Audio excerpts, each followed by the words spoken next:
এখানে অনেক বিস্ফোরক মন্তব্য পাওয়া যাচ্ছে বিএনপির শীর্ষ নেতার। তবে বলে রাখা ভালো, এই বক্তব্যটি যে মির্জা ফখরুলের নয়, এ নিয়ে প্রতিবাদ বা বিবৃতি দিয়েছে ওই নেতা এবং তার দলের দপ্তর।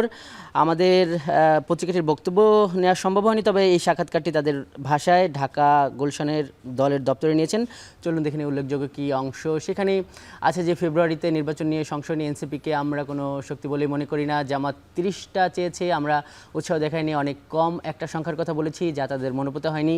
পিআর টিআর সবই বিএনপির উপরে চাপ সৃষ্টির কৌশল। আমরা বলেছি আওয়ামী লীগ ও তাদের শরিকরা সবাই, এমনকি জাতীয় পার্টিও নির্বাচনে অংশ নিক, ভারতের প্রভাব বাংলাদেশে থাকবে। আওয়ামী লীগের ভাষ্য মেনে বিএনপি আর জামাত একই বন্ধনীতে ফেলছে, জামাত আর বিএনপি একই নয়।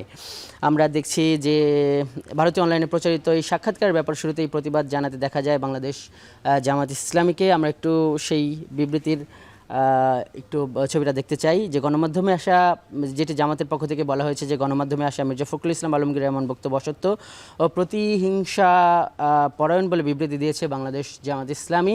তারা নিন্দা ও প্রতিবাদ জানিয়েছে। এখানে আমরা দেখছি যে একটি ফটো কার্ড বাংলাদেশ জামাত ইসলামের পক্ষ থেকে প্রচার করা হয়েছে। অধ্যাপক মিয়া গোলাম পরোয়ার, সেক্রেটারি জেনারেল ও সাবেক এমপি, বাংলাদেশ জামাত ইসলামী। এবং একই বিষয়ে প্রতিবাদ জানিয়েছে বিএনপির দপ্তর, যেটি আমরা দেখছি যে এর পরেই মন্তব্যটি আসে। দলটির মিডিয়া সেল থেকে জানানো হয়েছে যে দলের মহাসচিবের বক্তব্য ভুলভাবে উপস্থাপন করা হয়েছে, যা বিভ্রান্তিকর। নেতাকর্মী ও দেশবাসীকে বিভ্রান্ত না হওয়ার আহ্বান জানিয়েছে বাংলাদেশ জাতীয়তাবাদী দল।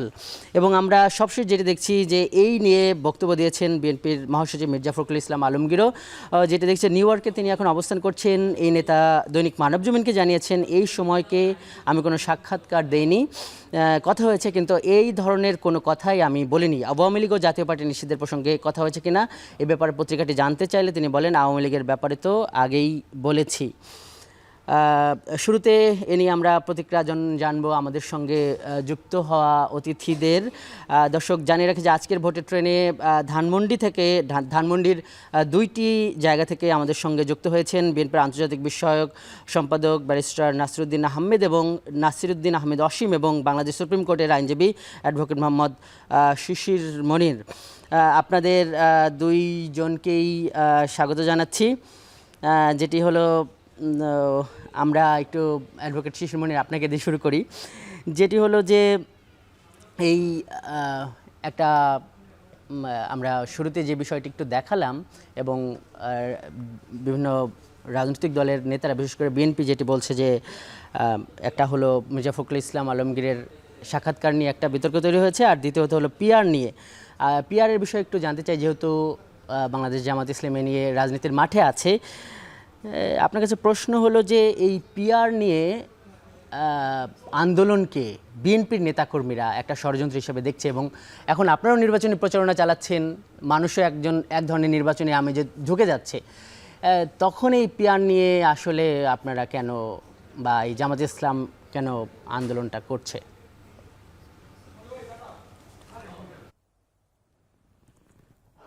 দুটো পার্ট আছে। ফার্স্ট পার্ট হলো, আপনি বলেছেন যে বিবৃতি। আমি তো মনে করি যে যিনি বিবৃতি সাক্ষাৎকার দিয়েছেন তিনি তো অস্বীকার করছেন, আর প্রকাশ্যে এই বিবৃতি দেওয়াকে কেন্দ্র করে যে পরিস্থিতি তৈরি হয়েছে আমি মনে করি এটা অনাকাঙ্ক্ষিত। এবং তিনি যেহেতু অস্বীকার করছেন, দলীয়ভাবেও যেহেতু স্টেটমেন্ট আকারে ফেসবুক পেজে আরও বিভিন্ন মিডিয়াতে এটি চলে এসেছে, সেজন্য এই ধরনের সাক্ষাৎকার নিয়ে আর বিভ্রান্ত ছড়ানোর কিছু আছে বলে আমি মনে করি না, এবং এটা তার অথেন্টিক না, এটা প্রমাণিত হয়ে গেছে। সেকেন্ড প্রশ্ন হলো, কেন এই সুযোগটা তারা বেছে নিচ্ছে? এই সুযোগটা তারা বেছে নেওয়ার পিছনে একমাত্র কারণ হলো, আমরা যে বিবাদ করছি, আমরা যে নিজেদের মধ্যে এক ধরনের মতানৈক্য হয়েছে, মতদ্বৈততা হচ্ছে, রাজনীতির মাঠ গরম হচ্ছে, এর সুযোগেই অনেকেই অনেক ধরনের মিস ইনফরমেশন, ডিসইনফরমেশন ছড়ানোর চেষ্টা করবে। এই জন্য আমার কাছে মনে হয় আমাদের দ্রুতই একটা কমন গোল এবং আন্ডারস্ট্যান্ডিংয়ে পৌঁছে যাওয়া উচিত। যদি কমন গোল এবং আন্ডারস্ট্যান্ডিংয়ে পৌঁছা যায়, তাহলে এই সমস্ত ইনফরমেশন, ডিসইনফরমেশনের আর কোনো মূল্য থাকবে না। আর দ্বিতীয় বলেছেন পিআর। আসলে নির্বাচন একদিনও আমরা দেরি করতে চাই না, আমরা চাইবও না, কিন্তু সংকটটা হলো নির্বাচন কবে হবে না হবে এখানে সংকট না, সংকটটা হলো জুলাই সনদ কখন কিভাবে বাস্তবায়িত হবে, এই জায়গায় হলো সংকট। জুলাই সনদ বাস্তবায়নের ব্যাপারে আমরা যদি এক হয়ে যেতে পারি, একই ধরনের কথা বলি, একই ধরনের সিদ্ধান্ত নিতে পারি, কনসেনসাস কমিশনের যে রিকমেন্ডেশন আছে এটা আমরা মেনে নিতে পারি, তা আমার ধারণা বাকি কোনো কিছু অনিশ্চয়তাই আর থাকবে না। আমি আশাবাদী, আমি হোপফুল। অ্যাডভোকেট শিশির মিনির একটু একটু স্পষ্ট করবেন যে এই যে কনসেনসাস কমিশন বা জুলাই সনদে কিন্তু নিম্নকক্ষে পিয়ারের বিষয়টি নেই, মানে তার মানে কি আমরা এটা বলবো যে যদি জুলাই সনদের বিষয়গুলো বাস্তবায়ন হয় তখন নিম্নকক্ষে পিয়ারের জন্য জামাত যে আন্দোলন করছে সেখান থেকে সরে আসবে, এটা আমরা বলতে পারি? আপনি যে কয়টা জামাতের দাবি দেখেন তার মধ্যে প্রথম দাবিটা কি? জুলাই সনদের বাস্তবায়ন। তো জুলাই সনদের বাস্তবায়নের ব্যাপারেই তো ঐকমত্য কমিশনে এত আলোচনা হয়েছে এবং সেখানে তো সিদ্ধান্তও হয়েছে যে দুই কক্ষ বিশিষ্ট পার্লামেন্ট হবে, উচ্চকক্ষে পিয়ার হবে, নিম্নকক্ষে আগের মতো হবে, এই মর্মে কনসেনসাস কমিশন রুলিং দিয়েছে। যদিও কেউ দিয়েছে, এখন এসে কয়েকটা দাবিতে সমাবেশগুলো অনুষ্ঠিত হচ্ছে, তার মধ্যে 1 নম্বর জুলাই সনদ বাস্তবায়ন, 2 নম্বর আছে পিয়ার।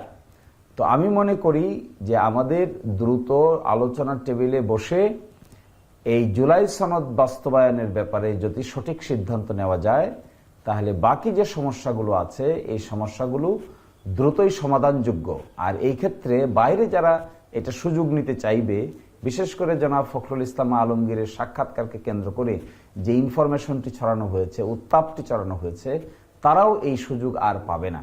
সেই জন্য আমি মনে করি জরুরি ভিত্তিতেই এটির বাস্তবায়নের জন্য রাস্তাটা বের করে দিয়ে সকলকেই একযোগে নির্বাচনের দিকে কনসেন্ট্রেট করা দরকার। তবেই দেখবেন বাংলাদেশে। আপনি থাকুন, আমরা একটু ব্যারিস্টার নাসিরউদ্দিন আহমেদ অসীম আপনার কাছে যাওয়া। অসীম ভাই, আপনি নিশ্চয়ই আমাকে শুনতে পাচ্ছেন।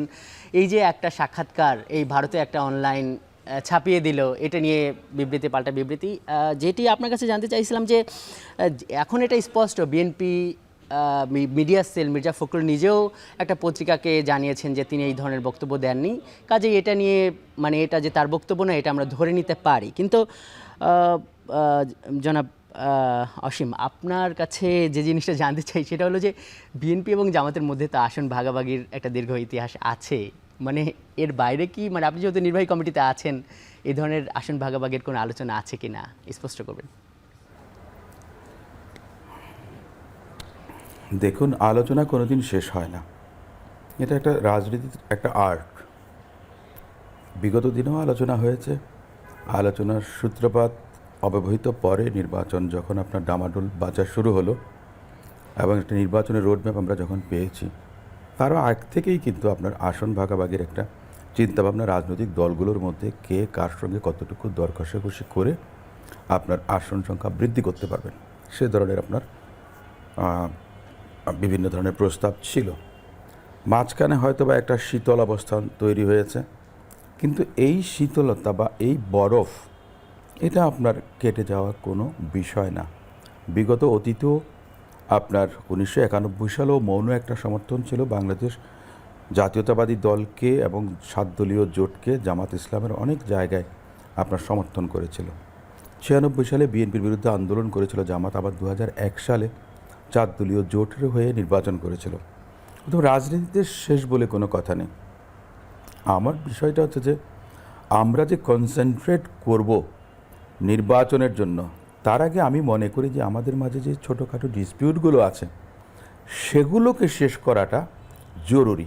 আপনি নির্বাচনে কে ক্ষমতায় আসবেন বা নির্বাচিত হয়ে ক্ষমতায় যাবেন সেটা বড় বিষয় না হয়ে আমি মনে করি যে পতিত স্বৈরাচার ফেসিস্টরা যেন পুনর্বহাল কিংবা আবার ফেরত আসতে না পারেন সেই ব্যবস্থাটা প্রত্যেকটা রাজনৈতিক দলের, যারা আপনার স্বৈরাচার বিরোধী আন্দোলন করেছিল, জুলাই আগস্ট অভ্যুত্থানের সময় যারা রাজপথে ছিলেন, আমি মনে করি তাদের ঐক্যটা থাকা খুব বেশি জরুরি। কাদা ছোড়াছড়ি না করে, ব্লেম গেম না করে, এই যে আপনি দেখেছেন, আমরা তো দেখি সোশ্যাল মিডিয়াতে বিভিন্নভাবে মিথ্যা তথ্য দিয়ে অপব্যাখ্যা করে একজনের বক্তব্যকে আংশিক তুলে দিয়ে বা আংশিক রেকর্ড বাজিয়ে আপনার একটা বিভ্রান্তি তৈরি করা হয়। সেটা রাজনৈতিক দলের মধ্যে যেমন একটা অবিশ্বাস তৈরি করে, ঠিক তেমনই বাংলাদেশের গণতন্ত্রকামী মানুষ, তারা জনগণ, তারা হতাশ হন। তো আমরা চাইব আলোচনার মধ্যে দিয়ে, আমিও মনে করি আমার দলও নিশ্চয়ই চাইবেন, বা বাংলাদেশ জামাত ইসলামের সঙ্গেও নিশ্চয়ই কথাবার্তা হবে। কথাবার্তা তো বন্ধ হয়নি।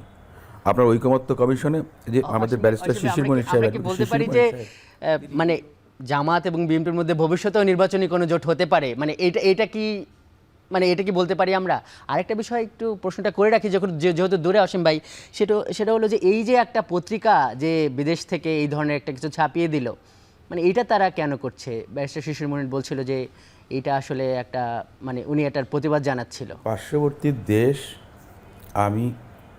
আমরা কিন্তু এটা অনেক আগে থেকে দেখেছি, বিগত অতীতেও দেখেছি। যখন আপনার দুঃশাসন এদেশে কায়েম ছিল, তখন এদেশের যে সরকারটা ছিল তাদেরকে আপনার খুশি করার জন্যে, বিরোধী দলকে মেলাইন করার জন্য বিভিন্ন ধরনের বক্তব্য, আপনার আর্টিকেল পার্শ্ববর্তী দেশ ভারতের বিভিন্ন পত্রপত্রিকায় এসছে।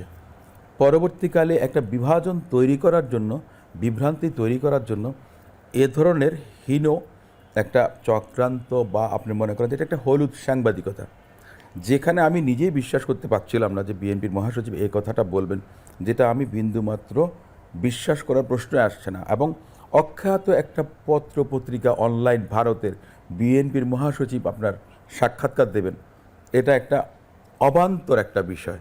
তো এ ধরনের কাজগুলো তারা করছে বাংলাদেশের রাজনৈতিক ছোট্ট দল। প্রশ্ন করে রাখি যে এই যে মানে সোশ্যাল মিডিয়া, সামাজিক মাধ্যমে এগুলো প্রচার হয়ে যাচ্ছে যে বিএনপি মহাসচিব চাইছে যে আওয়ামী লীগ নির্বাচনে আসুক, আসলে তো বিএনপি কি এটা চায়? আমি দেখুন, এই কথাটা আমি আমি আমি আমি এটা দেখিনি কখনো। বাংলাদেশ জাতীয়তাবাদী দলের পক্ষ থেকে বলা হয়েছিল যে সরকার ব্যবস্থা নেবে এবং বিচারের মধ্য দিয়ে যে সিদ্ধান্ত হবে সেটাই আপনার বাংলাদেশ জাতীয়তাবাদী দল, যেহেতু একটা গণতান্ত্রিক দল, আপনার সরাসরি আউটরাইট। যেমন দেখুন, জামাত ইসলামকে কিন্তু বাংলাদেশ আওয়ামী লীগ নিষিদ্ধ করেনি। জামাত ইসলামের নিবন্ধনটা তারা বাতিল করেছিল, তাও সেটা আদালতের মাধ্যমে। আদালতে একটা রিট করেছেন, সেখান থেকে আপনার রিটের শুনানি, অনেক কিছু ঘটেছে। বিষয়টা হচ্ছে যে এখন তার মানে কি এই যে আমি কি আওয়ামী লীগের পক্ষে বলছি? না, তা না। আমি যে আওয়ামী লীগের পক্ষে বলিনি, এই জিনিসটা কিন্তু স্পষ্ট। বাংলাদেশ জাতীয়তাবাদী দলের পক্ষ থেকে বলা হয়েছে যে জনগণ তাদেরকে প্রত্যাখ্যান করেছে এবং তাদের যে এখন কর্মকাণ্ড স্থগিত আছে, তাদের কর্মকাণ্ড স্থগিত থাকা মানে তারা নির্বাচন করতে পারবে না। এটাই তো আপনার সহজ সরল একটা হিসেব। এবং যেটা হয়েছে, আওয়ামী লীগের কর্মকাণ্ড স্থগিত করা হয়েছে, রাজনৈতিক কার্যক্রম নিষিদ্ধ করা হয়েছে, সেটা কিন্তু আপনার কনসেনসাসের ভিত্তিতেই কিন্তু প্রত্যেকটা রাজনৈতিক দল কিন্তু তার মধ্যে সায় দিয়েছেন। অতএব এখানে বিএনপির মহাসচিব কি বললেন বা না বললেন, এটা এই মুহূর্তে মুখ্য বিষয় না। জি, অসীম ভাই সঙ্গে থাকুন, আমরা